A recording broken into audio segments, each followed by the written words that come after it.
Constitution ಅಂದ್ರೆ supreme law of the land, ಒಂದು ದೇಶದ ಮೂಲಭೂತ ಕಾನೂನು. It is a supreme law of land. ಒಂದು ದೇಶ ಚಲಾವಣೆ ಆಗ್ಬೇಕಂದ್ರೆ ಅದಕ್ಕೊಂದು ಚೌಕಟ್ಟು ಇರಬೇಕು. ಆ ಚೌಕಟ್ಟಿಗೆ ಸಂವಿಧಾನ ಅಂತ ಕರೀತೀವಿ.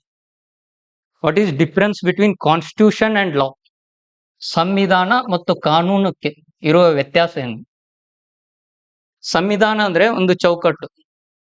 ಈಗ article 19 sub class 1 freedom of speech and expression. Article 19 sub class 1 ಏನಲ್ಲಿ ಸ್ವಾತಂತ್ರ್ಯದ ಹಕ್ಕನ್ನ ಕೊಟ್ಟಿದೆ ಸಂವಿಧಾನ.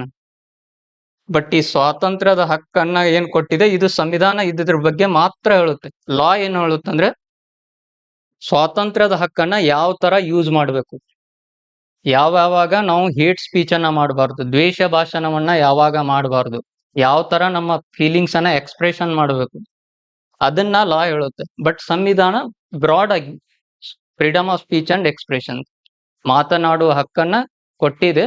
ಬಟ್ ಅದನ್ನ ಲಾ ನಲ್ಲಿ ತಂದಾಗ ನಿಮಗೆ ಎಕ್ಸಾಕ್ಟ್ ರೂಲ್ಸ್ ಗೊತ್ತಾಗುತ್ತೆ, ಯಾವ ತರ ಲಾ ವರ್ಕ್ ಮಾಡುತ್ತೆ, ಯಾವ ತರ ನಾವು ಮಾತಾಡ್ಬೇಕು, ಯಾವ ತರ ಪಬ್ಲಿಕ್ ಅಲ್ಲಿ ಬಿಹೇವ್ ಮಾಡ್ಬೇಕು, ಅದನ್ನ ಲಾ ಹೇಳುತ್ತೆ. ಸಂವಿಧಾನ ಜಸ್ಟ್ ಚೌಕಟ್ಟು. ಈಗ ಒಂದ್ ಮನೆ ಇರುತ್ತೆ, ಮನೆಗೆ ಒಳಗೆ ಇಂಟೀರಿಯರ್ ಏನು ಇರುತ್ತೆ ಅದು ಲಾ. ಅದು ಜಸ್ಟ್ ಮನೆ ಔಟ್ಸೈಡ್ ಏನಿರುತ್ತೆ ಅದು constitution. Why we have to study constitution? ಸಂವಿಧಾನವನ್ನ ಯಾಕೆ ಓದಬೇಕು? ಒಬ್ಬ UPSC ಆಸ್ಪಿರೆಂಟ್ ಅಲ್ಲ, ಪ್ರತಿಯೊಬ್ಬ ನಾಗರಿಕನು ಕೂಡ ಸಂವಿಧಾನವನ್ನ ಓದಬೇಕು. Why? To understand rights and duties of the citizens. ಒಬ್ಬ ಮನುಷ್ಯನ ಮೂಲಭೂತ ಹಕ್ಕುಗಳು ಮತ್ತು ಕರ್ತವ್ಯಗಳ ಬಗ್ಗೆ ತಿಳಿದುಕೊಳ್ಳಲು ನಾವು ಸಂವಿಧಾನವನ್ನ ಓದಬೇಕು. ಎಲ್ರೂ ಓದಬೇಕು, ಬರೀ UPSC ಆಸ್ಪಿರೆಂಟ್ಸ್ ಅಷ್ಟೇ ಅಲ್ಲ. And to know how the government functions. ಒಂದು ಸರ್ಕಾರ ಹೇಗೆ ಕಾರ್ಯನಿರ್ವಹಿಸುತ್ತದೆ ಅದನ್ನ ತಿಳಿದುಕೊಳ್ಳಕ್ಕೆ ನಾವು ಸಂವಿಧಾನವನ್ನ ಓದಬೇಕು.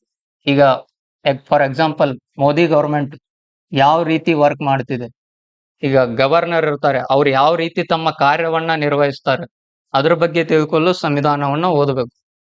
ಹೆಲ್ಪ್